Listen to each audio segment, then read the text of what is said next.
तो भाई लोग कैसे हो। आज मैं आप लोग के लिए एक हॉरर स्टोरी लेके आया हूँ, भूत। चलिए कहानी स्टार्ट करते हैं।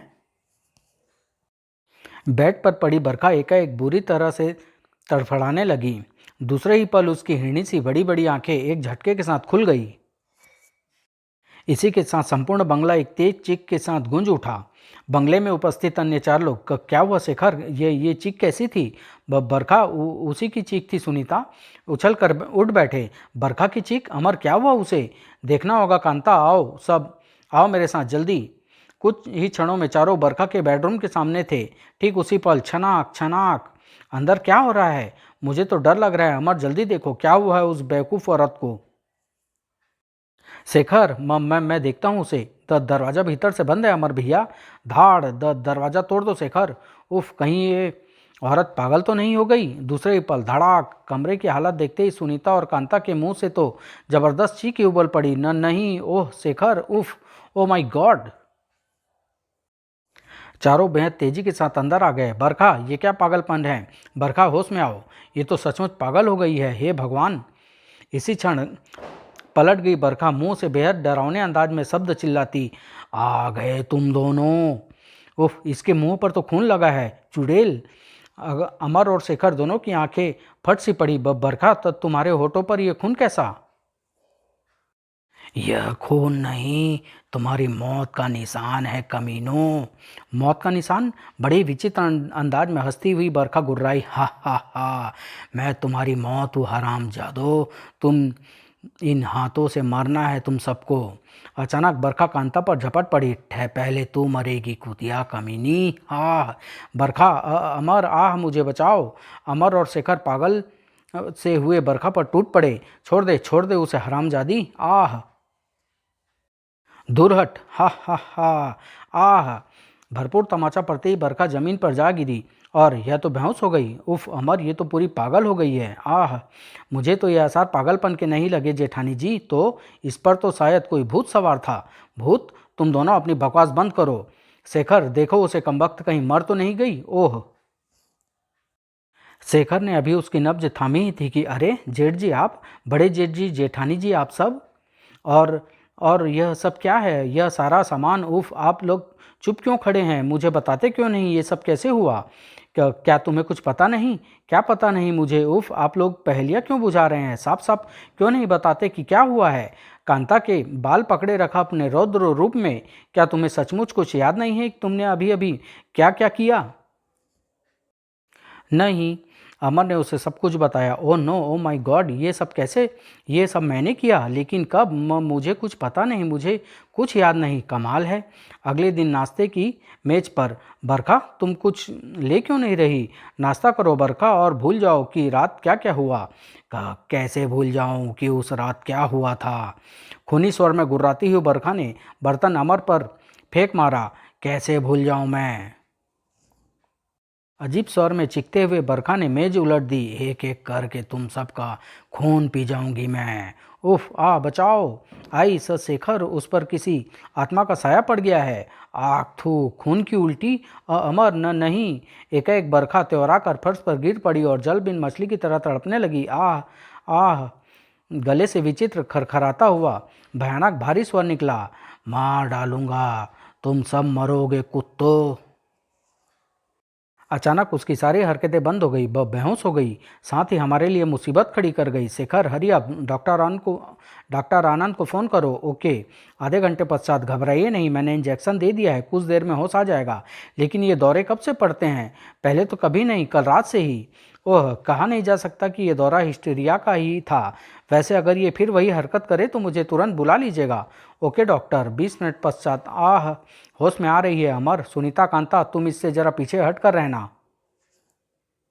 बरखा, तुम पर फिर वही दौरा पड़ गया था। तूने मुझ पर खून की उल्टी की क्या? कांता, चुप रहो। भाभी नहीं, चुप रहो। एकाएक बरखा मासूम बच्चों की तरह बिलक पड़ी। जेठानी जी को चुप कराने से हकीकत नहीं बदल जाएगी छोटे जेठ जी। आह, मैं जान गई हूँ कि मुझ पर अजीब सा भूत सवार होता है। दौरे पड़ने लगते हैं मुझे, पागल हो जाती हूँ मैं। प्लीज़ जेठ जी, मुझे बताइए कि ऐसा क्यों होता है? क्यों मैं अपना होश खो बैठती हूँ? क्यों? तुम ठीक हो जाओगी बरखा। मैं एक ऐसे आदमी को जानती हूँ जो तुम्हारा यह रोग चुटकी बजाते ही ठीक कर देगा। तुम? हाँ शेखर, लेकिन तुम्हें मेरे साथ चलना होगा। शेखर अवश्य जाएगा सुनीता। शेखर और सुनीता एक कार में चल पड़े। कल सुबह तक यहाँ पहुँच जाएंगे। तुम्हारे गांव से उस ओझा को लेकर लौटने में इतना समय तो लगेगा ही। उसी रात डिनर के पश्चात अमर बरखा के मुंह से नितिन की आवाज़ निकल रही थी। ये रहस्य तो खुद मेरी समझ में भी नहीं आ रहा है। एकाएक ये क्या हो गया? कहीं नितिन की आत्मा? बेवकूफ़ मत बनो। तुम्हें उसे कोई बेवकूफ़ मत बनो, तुम्हें डरने की कोई ज़रूरत नहीं, समझी? कल सब ठीक हो जाएगा। दोनों दरवाज़ा खुलकर भीतर आ गए। बत्ती ऑन करो, आज रात बल्ब जलने ही देना, वरना मुझे नींद नहीं आएगी। बेवकूफ़। लेकिन कमरे में प्रकाश फैलते ही कांता के हलक से खौफ में डूबी चीख उबल पड़ी। अमर! क्या हुआ कांता, क्या हुआ? उधर उधर, ये हड्डियाँ, सिंदूर। अमर अमर, ये शुभ चिन्ह नहीं है। पसीने पसीने हुए अमर ने चादर खींच फेंकी। बकवास बकवास, मैं भूत प्रेत में विश्वास नहीं करता। मैं और यह क्षण दोनों के उछल पड़ने का था। हा हा हा, एक एक कर सबको मारना होगा, सबको मार डालूंगा। हा हा हा। कौन? नितिन की आवाज़। ओह, यह टेप रिकॉर्डर। लेकिन यह अपने आप कैसे चल पड़ा? अमर, यहाँ से चलो अमर, मेरा दिल घबरा रहा है, प्लीज़ अमर। लेकिन अभी उन्होंने दरवाजे की ओर एक कदम बढ़ाया ही था कि किर। घड़ी में अलार्म किसने भरा? मैं कहती हूँ अमर, चलो यहाँ से, जल्दी निकलो। इसी क्षण बत्ती गुल हो गई। लाइट को क्या हुआ? शायद फ्यूज उड़ गया है, मैं देखता हूँ। अमर तेजी के साथ कमरे से बाहर निकल गया। इस बत्ती को भी अभी गुल होना था, फ्यूज ही उड़ा हुआ है।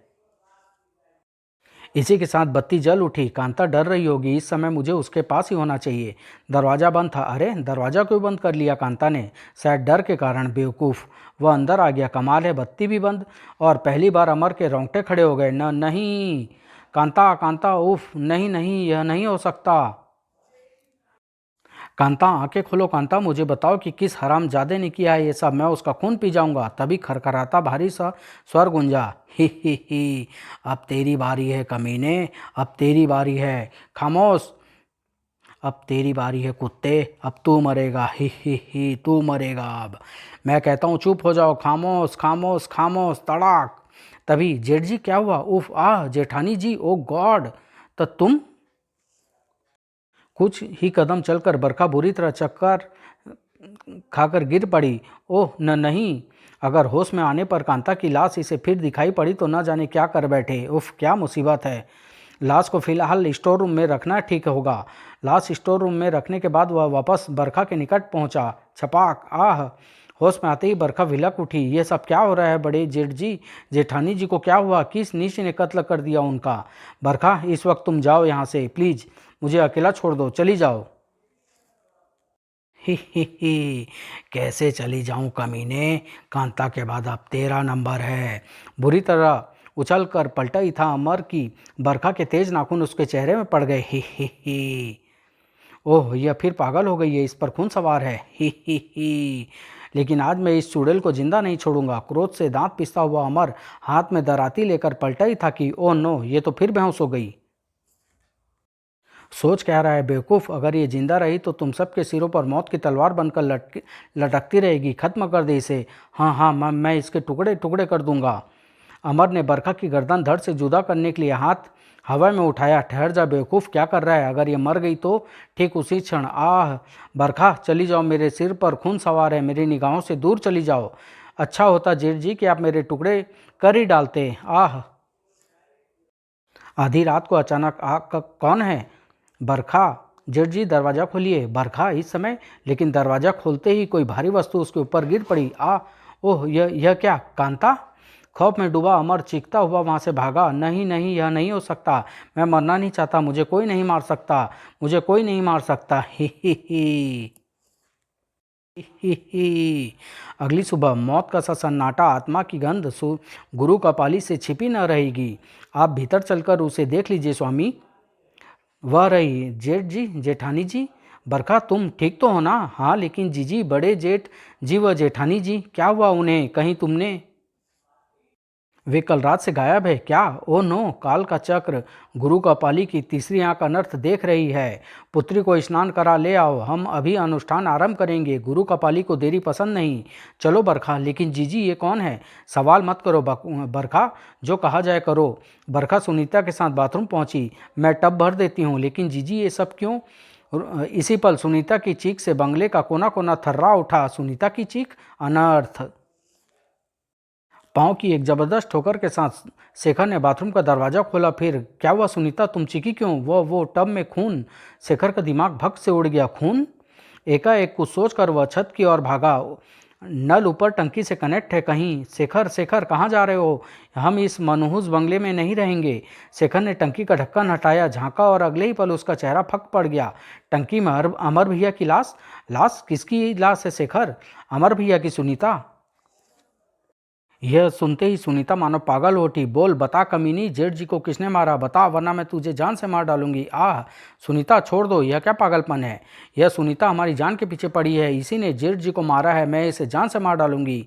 आह सुनीता, छोड़ो, पागल मत बनो। नहीं शेखर, छोड़ दो मुझे, मैं इस कमीनी चुड़ैल की गर्दन दबा दूंगी। होश में आओ तो क्यों तमाशा बना रही हो? कपाली सब ठीक कर लेगा। फिर उसी शाम को, बोल दुष्ट आत्मा, तू कौन है? क्यों इस मासूम के सिर पर सवार है? बोल, वरना मैं तुझे जलाकर भस्म करता हूँ। एकाएक बरखा की आंखें सुलग उठी, खरखराहट के साथ चीख उठी। दुष्ट कपाली, भाग जा वरना जान से हाथ धो बैठेगा। मैं इंतकाम की आग में जल रहा हूँ। तू मेरा कुछ नहीं बिगाड़ सकता। मैं तुझे जान से मार डालूंगा। भड़ाक, उफ, जलाकर राख कर दूंगा। जो मेरे रास्ते में आएगा, जा, भाग जा। आह, यह आत्मा किसी के वश में नहीं आएगी। यह आत्मा इंतकाम लेकर रहेगी। मैं जाता हूँ, मैं जाता हूँ। अरे हा हा हा।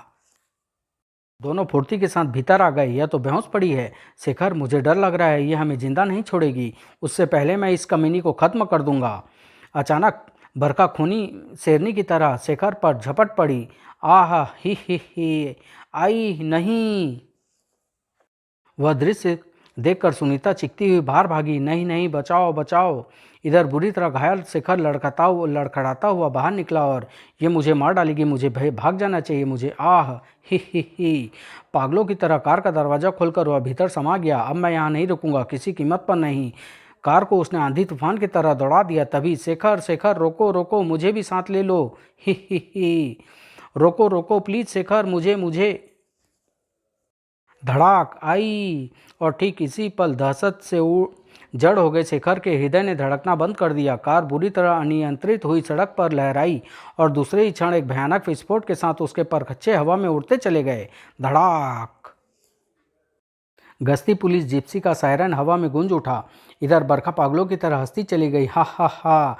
हंसते हंसते अचानक बरखा पागलों के समान रोने लगी और उसने अपनी चूड़ियां तोड़ डाली। आज मैं विधवा का ये रूप धारण कर सकती हूँ। हा हा हा। मैं विधवा हूँ और बस इंस्पेक्टर साहब, उसके बाद आप आ गए। हाँ, मैं कबूल करती हूँ, मैं एक नहीं 4 कत्ल किए हैं। खुद पर नितिन का भूत चढ़ जाने का जबरदस्त अभिनय किया है।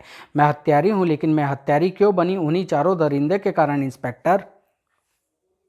दौलत के लालच में मेरे अपाहिज पति नितिन का कत्ल कर दिया गया।